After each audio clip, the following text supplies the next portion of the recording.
تحریک عدم اعتماد کے حوالے سے پاکستان میں اگلے 48 گھنٹے بہت زیادہ امپورٹنٹ ہیں۔ عمران خان صاحب کی حکومت قائم رہ سکے گی یا عدم اعتماد کی تحریک کامیاب ہو جائے گی اور عمران خان صاحب گھر چلے جائیں گے اور اپوزیشن کا کوئی امیدوار جو ہے وہ وزیر اعظم بن کر عنان اقتدار سنبھال لے گا۔ یہ سب کچھ اگلے 48 گھنٹوں میں ہونے جا رہا ہے۔ کیسے ہونے جا رہا ہے؟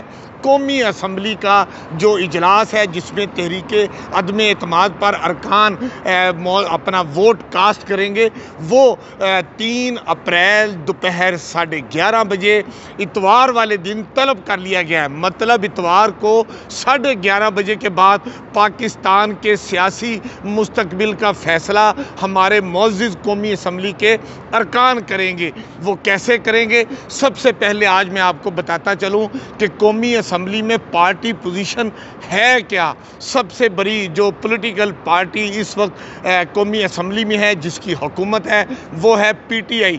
اس کے جو ارکان کی تعداد ہے وہ 155 ارکان ان کے اپنے ہیں، 23 ارکان اتحادی مختلف سیاسی جماعتوں کے ان کے ساتھ ملے ہوئے ہیں۔ مطلب پی ٹی آئی کی حکومت کو اس وقت 178 معزز ارکان کی حمایت کے ساتھ وہ اپنی حکومت چلا رہے ہیں۔ اپوزیشن کے پاس 162 ارکان ہیں۔ قومی اسمبلی کی ایک نشست خالی ہے، جبکہ ایک نشست جو ہے وہ جماعت اسلامی کے پاس ہے۔ اس وقت جو پولیٹیکل سینیریو ہے وہ یہ ہے کہ دعویٰ کیا جا رہا ہے کہ تقریباً 12 یا اس سے زیادہ پی ٹی آئی کے جو ارکان ہیں یا ان کے اتحادی ہیں، وہ اپوزیشن نے ان کی حمایت حاصل کر رکھی ہے، اور ان کا اپوزیشن کا یہ دعویٰ ہے کہ 3 اپریل کو جو قومی اسمبلی میں تحریک عدم اعتماد پر جب ووٹنگ ہوگی اور تحریک عدم اعتماد کو کامیاب کرانے کے لیے 172 ارکان کی حمایت ضروری ہے۔ اپوزیشن کا دعویٰ ہے کہ 162 ارکان تو ان کے اپنے ہیں، اور انہوں نے 12 ہی نہیں 12 سے زیادہ اپوزیشن کے جو حکومت کے ارکان ہیں وہ اپوزیشن نے اپنے ساتھ ملا رکھے ہیں۔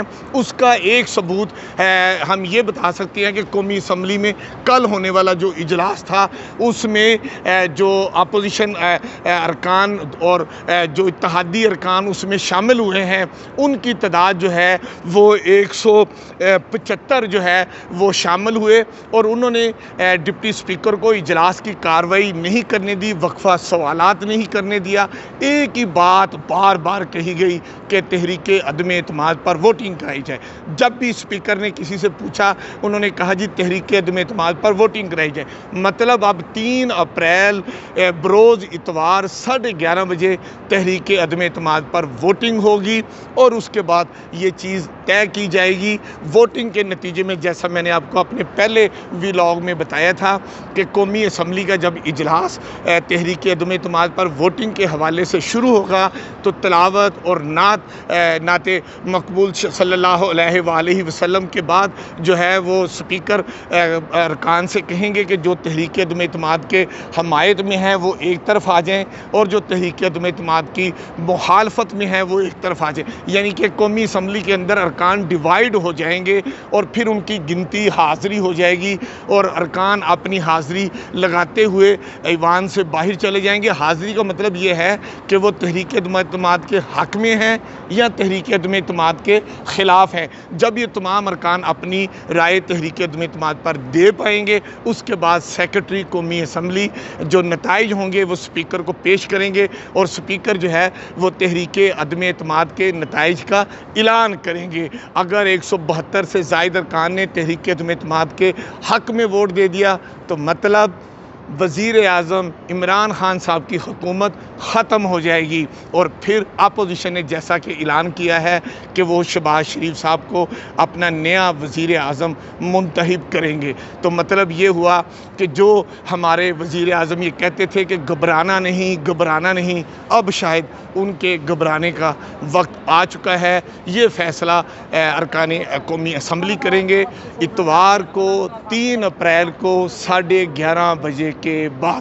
اب دیکھنا یہ ہے کہ یہاں پر جو اپوزیشن کا یہ دعویٰ ہے کہ ان کے پاس ارکان پورے ہیں، ان کے پاس گنتی پوری ہے، وہ گھبرائے ہوئے نہیں ہیں، حکومت گھبرائی ہوئی ہے۔ جبکہ وزیر اعظم عمران خان صاحب نے اپنے خطاب میں اور میڈیا سے بھی انہوں نے بات کرتے ہوئے یہی کہا کہ تحریک عدم اعتماد ناکام ہوگی، اور اگر کچھ غلط فیصلہ بھی آتا ہے تو وہ ڈٹے رہیں گے۔ شیخ رشید جو وفاقی وزیر داخلہ ہیں، انہوں نے بھی یہ کہا ہے، کل راولپنڈی میں خطاب کرتے ہوئے ان کا یہ کہنا تھا کہ اگر تحریک عدم اعتماد کامیاب ہو بھی گئی، وزیر اعظم عمران خان صاحب کی حکومت ختم بھی ہو گئی، تو وزیر اعظم عمران خان صاحب نئی آنے والی حکومت کے لیے خطرہ ثابت ہوں گے۔ مطلب شیخ رشید صاحب بڑے سمجھدار سیاستدان ہیں، انہوں نے انڈیکیشن دے دی ہے کہ عدم اعتماد کی تحریک کامیاب بھی ہو سکتی ہے، اور اگر ہوگی تو انہوں نے بتایا کہ عمران خان صاحب وہ بہت زیادہ خطرے کا باعث بن جائیں گے حکومت کے لیے۔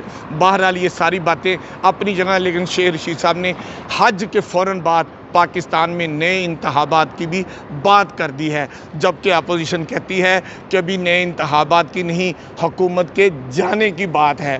ایک بات ہم آپ سے اور عرض کرتے چلیں کہ پنجاب میں وزیر اعلیٰ پنجاب عثمان بزدار صاحب نے عمران خان صاحب کی حکومت بچانے کے لیے جو قربانی دی ہے، ان کی بھی قربانی کسی کام نہیں آ رہی، کیونکہ انہوں نے قربانی دی کہ جو مسلم لیگ کاف ہے اور دیگر اتحادی جماعتیں ہیں وہ پی ٹی آئی کے ساتھ کھڑی ہو جائیں، اور عثمان بزدار صاحب کی وجہ سے اگر کوئی ناراض ہیں تو وہ پی ٹی آئی میں دوبارہ واپس آ جائیں۔ لیکن عثمان بزدار صاحب کا جو استعفیٰ ہے وہ بھی کام نہیں آ رہا۔ اب چودھری پرویز الہی صاحب وزیر اعلیٰ پنجاب بننے کے لیے سر توڑ کوششیں کر رہے ہیں، لیکن ایک بات سیاسی ماہرین کہتے ہیں کہ اگر مرکز میں عمران خان صاحب کی حکومت 3 اپریل کو ختم ہو گئی تو پھر پنجاب میں وہی وزیر اعلیٰ ہوگا جو اپوزیشن کا نامزد کردہ ہوگا۔ پی ٹی آئی کا نامزد کردہ امیدوار وزیر اعلیٰ پنجاب نہیں بن سکے گا۔ مطلب پی ٹی آئی کے گھبرانے کا وقت شروع ہو چکا ہے۔ اب وہ کتنا گھبراتے ہیں، کیا نتائج آتے ہیں، یہ تو 3 اپریل کو اتوار والے دن کو پاکستان کی سیاسی جو معاملات ہیں، سیاسی ہلچل ہے، اس کا فیصلہ اتوار کو ہونے جا رہا ہے۔ آپ بھی اپنی نظریں کھلی رکھیں، ہم بھی اپنی نظریں کھلی رکھیں گے، ناک کان اور اس کو بھی کھلا رکھیں گے، اس لیے کہ ہم چاہتے ہیں کہ ہم لمحہ بلمحہ پاکستان کی اپ ڈیٹ سیاسی صورتحال جو ہے اس سے آپ کو آگاہ کرتے جائیں۔ لیکن ایک بات میں آپ کو بتا دوں کہ وفاقی حکومت نے جو بات شروع کی تھی دھمکی امیز خط کی بھی، اور وزیر اعظم صاحب نے اس پر جو اپنے تحفظات کا اظہار کیا، امریکہ نے کیٹاگوریکلی کہہ دیا ہے کہ وہ پاکستان کے آئین قانون کا احترام کرتے ہیں اور وہ معاملات کو غور سے دیکھ رہے ہیں۔ انہوں نے دھمکی امیز خط کے حوالے سے خود پر لگائے گئے الزامات کی تردید کر دی ہے۔ کیمرہ مین حسیب امین کے ساتھ میں ہوں آپ کا اپنا امین حفیظ۔